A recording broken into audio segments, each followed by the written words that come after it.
Assalamualaikum warahmatullahi wabarakatuh. Alhamdulillahirrabbilalamin. Wassalatu wassalamu ala asrofil anbiya'i wal mursalin wa ala alihi wa sahbihi ajmain. Amma ba'du.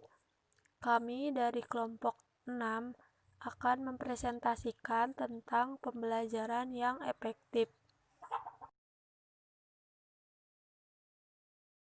Pembelajaran efektif.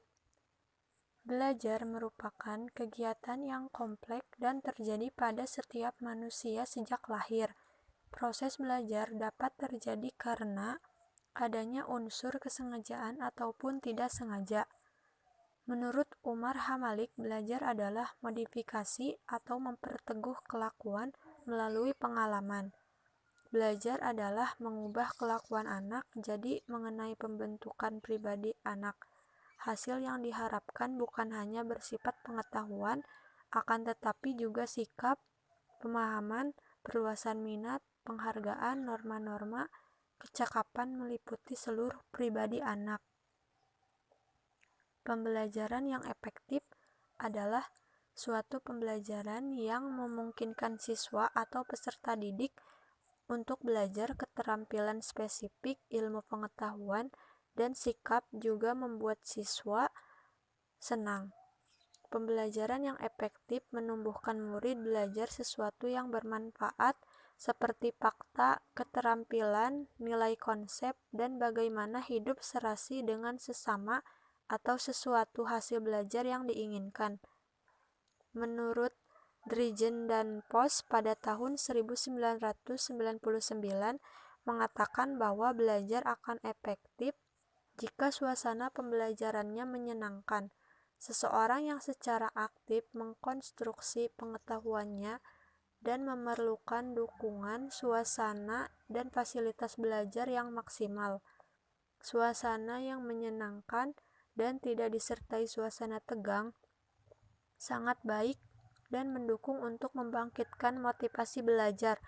Anak-anak pada dasarnya belajar paling efektif pada saat mereka sedang bermain atau melakukan sesuatu yang mengasihkan. Artinya, belajar paling efektif jika dilakukan secara aktif oleh individu tersebut.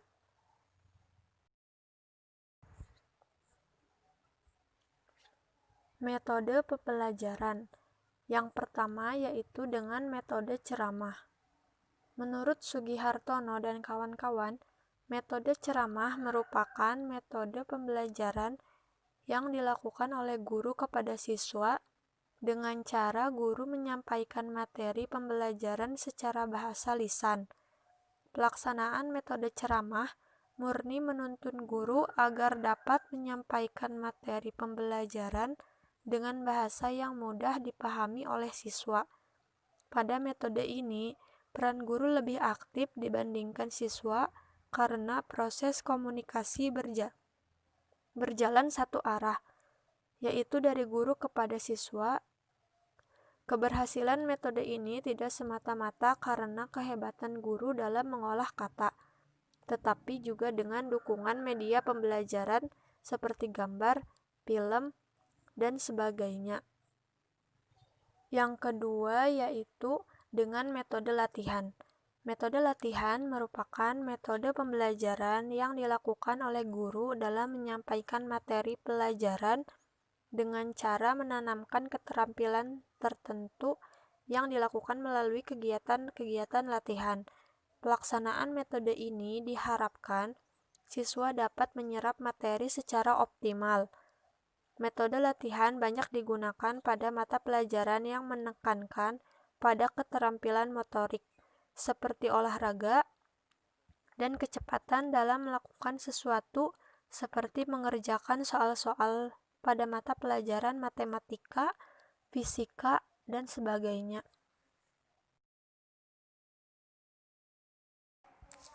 Tiga, metode diskusi tanya-jawab. Metode diskusi seringkali disatukan dengan metode tanya-jawab.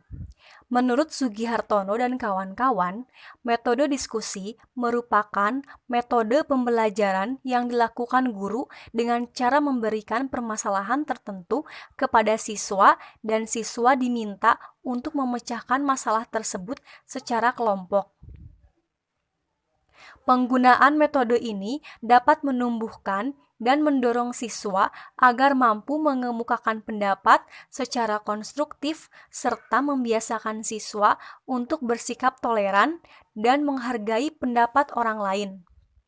Pada pelaksanaannya selalu disertai dengan kegiatan tanya jawab, baik siswa dengan siswa maupun siswa dengan guru. Metode tanya jawab merupakan cara penyajian materi pelajaran yang dilakukan oleh guru melalui bentuk pertanyaan-pertanyaan yang harus dijawab oleh siswa. Melalui metode ini, ditumbuhkan dan dikembangkan kemampuan siswa dalam mengamati, menginterpretasi, mengklarifikasi, serta membuat kesimpulan. Tujuan penggunaan metode ini adalah untuk memotivasi siswa dalam mengajukan pertanyaan selama proses pembelajaran. 4. Metode karya wisata. Menurut Sugiartono dan kawan-kawan, metode karya wisata merupakan metode penyampaian materi pelajaran dengan cara membawa langsung siswa ke objek di luar kelas atau lingkungan kehidupan nyata. Tujuan utama penggunaan metode ini adalah agar siswa dapat mengamati dan mencermati atau mengalami secara langsung tentang apa yang dipelajari. Metode ini menjadikan materi pelajaran yang dipelajari di sekolah menjadi lebih berarti karena relevan dengan kenyataan dan kebutuhan yang ada di masyarakat. Misalnya, tentang sejarah candi-candi, maka siswa bisa diajak mengunjungi beberapa candi yang ada seperti Borobudur, Prambanan, dan lain-lain. 5. Metode demonstrasi. Metode demonstrasi merupakan metode pembelajaran yang dilakukan guru dengan cara memperlihatkan suatu proses atau cara kerja satu benda yang berkaitan dengan bahan dan materi pelajaran. Metode ini membantu siswa dalam memahami dengan jelas suatu proses atau cara kerja suatu benda melalui pengamatan dan contoh konkret. Pelaksanaan metode ini dapat dilakukan dengan jalan guru melakukan demonstrasi atau siswa yang melakukan demonstrasi secara individual maupun kelompok dengan bimbingan guru. 6. Metode sosiodrama dan bermain peran. Metode sosiodrama merupakan metode pembelajaran yang dilakukan guru dengan cara memberi kesempatan pada siswa untuk melakukan kegiatan memainkan peran tertentu yang ada dalam kehidupan sosial secara nyata. Hampir sama seperti metode sosiodrama, metode bermain peran merupakan metode pembelajaran yang digunakan guru melalui pengembangan imajinasi dan penghayatan siswa dengan cara siswa memerankan suatu tokoh, baik tokoh yang berupa benda mati maupun tokoh hidup. Materi pelajaran yang sering disampaikan dengan metode ini adalah materi-materi pelajaran kewarganegaraan yang meliputi toleransi, kejujuran, sopan santun, dan sebagainya. 7. Metode pemberian tugas dan resitasi. Metode pemberian tugas merupakan metode pembelajaran yang dilakukan guru dengan cara memberi tugas kepada siswa untuk dikerjakan. Contohnya, guru menugaskan siswa membaca buku-buku tertentu dan meminta siswa membuat resum atau laporan atas apa yang dibacanya. Resitasi merupakan bentuk pembelajaran yang berupa tugas kepada siswa untuk membuat laporan atas pelaksanaan tugas yang telah diberikan oleh guru sebelumnya. Metode ini dapat menumbuhkan kemandirian, tanggung jawab, dan inisiatif siswa dalam belajar. 8. Metode eksperimen. Metode eksperimen hampir mirip dengan metode demonstrasi yang dilakukan oleh siswa.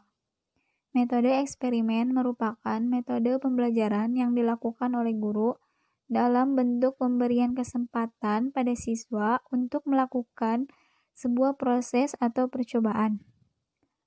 Melalui metode ini, siswa diharapkan mampu sepenuhnya terlibat dalam perencanaan eksperimen, pengumpulan data dan fakta, pengendalian variabel, dan menghadapi masalah secara nyata.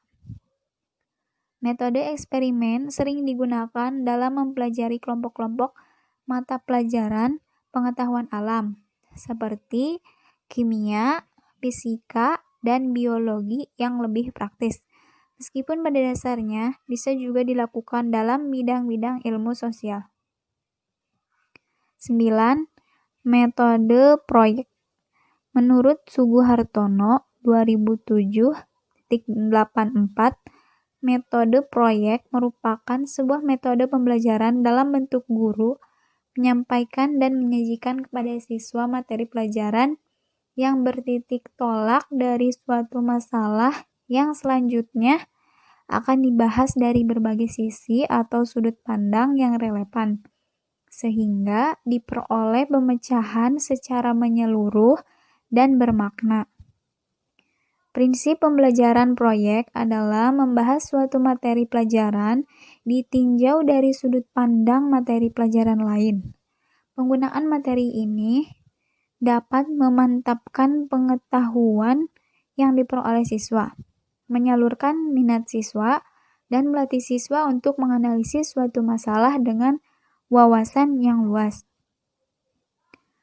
Adapun faktor-faktor yang menjadi bahan pertimbangan dalam pemilihan metode pembelajaran menurut Sugihartono DKK 2007 84-85, yaitu 1.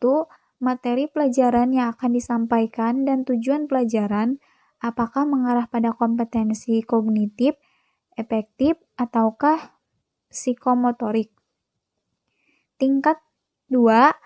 Tingkat kematangan siswa dalam belajar, yaitu kesiapan siswa mengikuti proses pembelajaran termasuk tingkat kemandirian, kedewasaan, kemampuan kognitif dalam berpikir masih konkret atau sudah abstrak, dan sebagainya.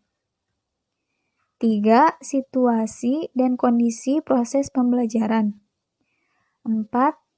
Kondisi sarana dan prasarana yang ada, yaitu apakah metode yang akan digunakan didukung oleh sarana dan prasarananya. 5.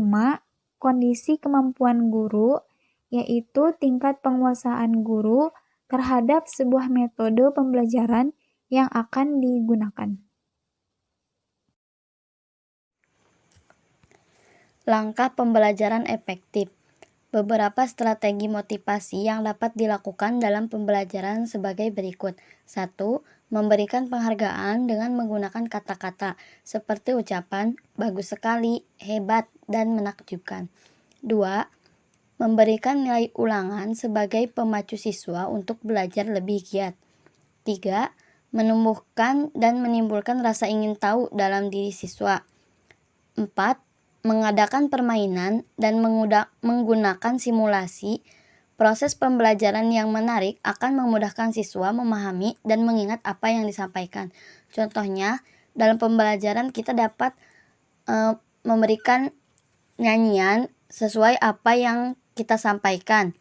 5.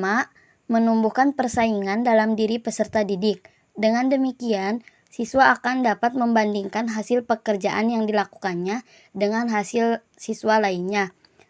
Jadi, agar siswa tersebut itu belajar lebih giat dan siswa yang mendapat nilai besar itu menjadi motivasi bagi siswa yang lainnya. 6. Memberikan contoh yang positif. Artinya, dalam memberikan pekerjaan kepada siswa, guru tidak dibenarkan meninggalkan ruangan untuk melaksanakan pekerjaan lainnya. 7. Penampilan guru. Penampilan guru yang menarik, bersih, rapih, dan sopan, serta tidak berlebih-lebihan akan memotivasi siswa dalam mengikuti pembelajaran. Tujuan pembelajaran. Tujuan pembelajaran adalah tercapainya perubahan perilaku atau kompetensi pada siswa setelah mengikuti kegiatan pembelajaran.